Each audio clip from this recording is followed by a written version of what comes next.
Hi friends, welcome to my channel. So இன்றைக்கி வந்து ரவா இட்லி தான் எப்படி செய்கிறதுன்னு பார்க்க போகிறோம். ஸோ எப்பவும் இட்லி மாவு தோசை அரைச்சி செய்கிறதுக்கு இந்த மாதிரி ஒரு முறை செஞ்சு பாருங்கள். வாங்க எப்படி செய்கிறதுன்னு பார்க்கலாம். ஃபஸ்ட்டு ஒரு கடாயை சூடுபடுத்திட்டு 2 டீஸ்பூன் நெய் சேர்த்துக்கலாம்.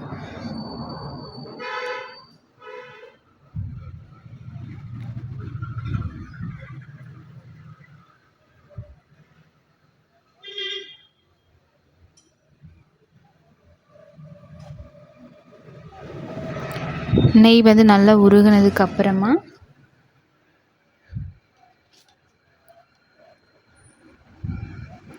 கடுகு 1 ஸ்பூன், கடலைப்பருப்பு 1/2 டீஸ்பூன், உளுந்து 1/4 டீஸ்பூன்,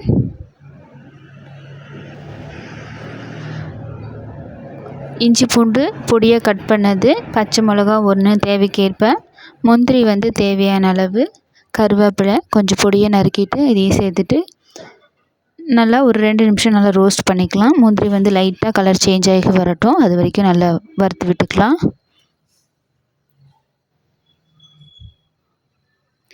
இப்போ 1 கப் ரவை சேர்த்துக்கிறேன். நீங்கள் எந்த கப்பில் ரவை எடுக்கிறீங்களோ அதே கப்பில் மற்ற எல்லா பொருளையும் நல்லா அளந்துக்கோங்க. ரவையை சேர்த்துட்டு ஒரு 10 நிமிஷம் அல்லது 7 நிமிஷம் ஒரு நல்லா வந்து வறுத்து விட்டுக்கோங்க. அடுப்பை லோ ஃப்ளேம்லேயே வச்சுட்டு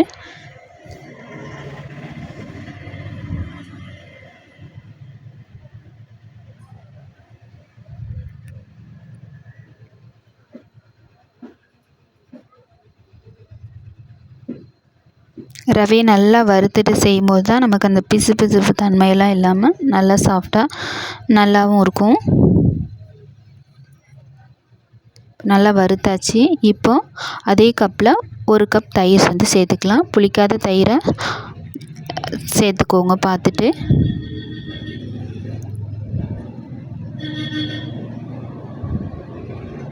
இப்போது தேவையான அளவு உப்பு சேர்த்துக்கலாம்.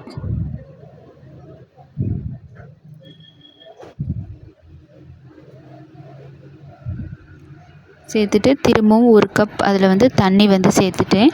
நான் அதில் பாதி சேர்த்துட்டு மிச்சம் எடுத்து வைக்கிறேன். இதை ஃபஸ்ட்டு நல்லா சேர்த்துட்டு நல்லா மிக்ஸ் பண்ணி விட்டுக்கலாம்.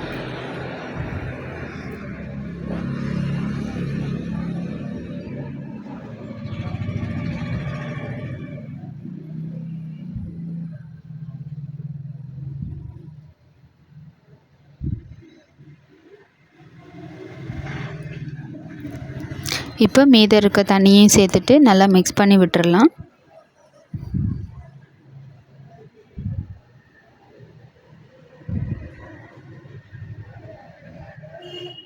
இப்போ நல்லா மிக்ஸ் பண்ணிவிட்டு ஒரு 1/2 ஹவர் அப்படியே விட்டுறலாம், ஊறட்டும்.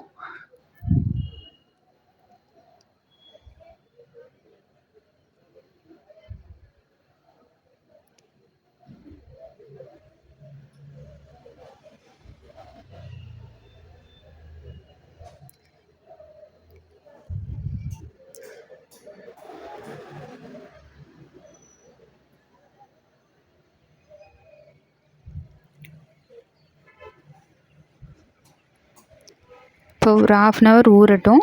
இப்போ 1/2 ஹவர் கழிச்சிட்டு பார்த்திங்கன்னா நல்லா அந்த தண்ணீர் தயிரெல்லாம் நல்லா இழுத்துட்டு இந்த மாதிரி ட்ரையாக இருக்கும். ஸோ இந்த டைமில் திரும்பவும் கொஞ்சம் கொஞ்சமாக தண்ணி சேர்த்துட்டு இதில் வந்து 1 டீஸ்பூன் பேக்கிங் சோடா வந்து சேர்க்கணும். இது கண்டிப்பாக சேர்த்தா தான் நல்லா 1 டீஸ்பூன் பேக்கிங் சோடா தண்ணியில் சேர்த்துட்டு நல்லா மிக்ஸ் பண்ணிவிட்டு இந்த தண்ணியை நல்லா வந்து இது கூட சேர்த்துக்கலாம். நம்ம கம்பல்சரி இந்த பேக்கிங் சோடா சேர்த்தா தான் நமக்கு ரவா இட்லி நல்லா சாஃப்டாக இருக்கும், இல்லாட்டி கொஞ்சம் ஹார்டாக தான் இருக்கும். நீங்கள் பேக்கிங் சோடா எவ்வளோ சேர்த்து செய்கிறதுக்கு விருப்பம் இல்லைன்னா இந்த ரெசிபி ஸ்கிப் பண்ணிவிடுங்க. இல்லாட்டி நமக்கு ரவை இட்லி வந்து நல்லா சாஃப்டாக இருக்காது. திரும்பவும் கொஞ்சம் கொஞ்சம் தண்ணி சேர்த்துட்டு இட்லி மாவு பக்குவத்துக்கு கொஞ்சம் ரொம்ப தண்ணி மாதிரி இருக்கக்கூடாது, கொஞ்சம் கெட்டியாகவே தான் இருக்கணும். இந்த பக்குவத்துக்கு நல்லா மிக்ஸ் பண்ணி விட்டுக்கோங்க.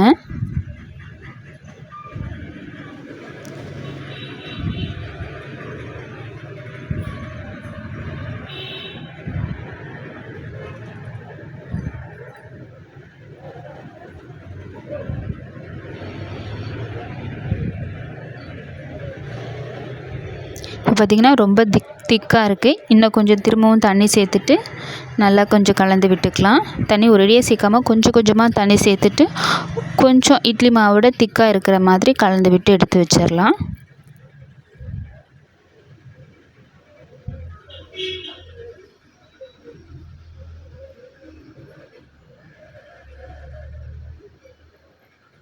பார்த்திங்கன்னா இப்படி இந்த பக்குவத்துக்கு இருக்கணும். இந்த அளவுக்கு நம்ம தண்ணி சேர்த்துட்டு லாஸ்ட்டாக மிக்ஸ் பண்ணி வச்சிடலாம். இதுக்கு மேலே தண்ணி மாதிரி இருந்துச்சுன்னா இட்லி நல்லா இருக்காது. ஸோ இந்த அளவுக்கு திக்காக இருக்கிற மாதிரி பார்த்துட்டு கொஞ்சம் சின்ன சின்னதாக இட்லி வந்து ஊற்றிக்கலாம்.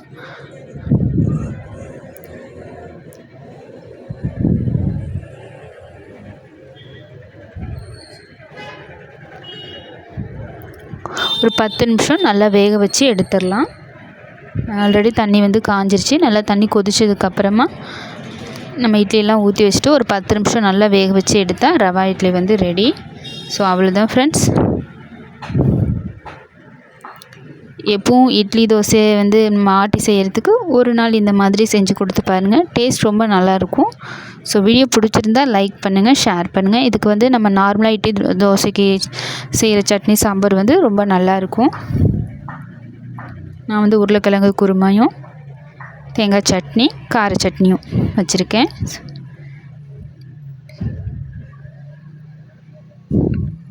டேஸ்ட் வந்து ரொம்ப ரொம்ப சூப்பராக இருந்தது. நீங்களும் ட்ரை பண்ணி பார்த்துட்டு எப்படி இருக்குது அப்படிங்கிறத கமெண்ட் பண்ணுங்கள். வீடியோ பிடிச்சிருந்தால் லைக் பண்ணுங்கள், ஷேர் பண்ணுங்கள்.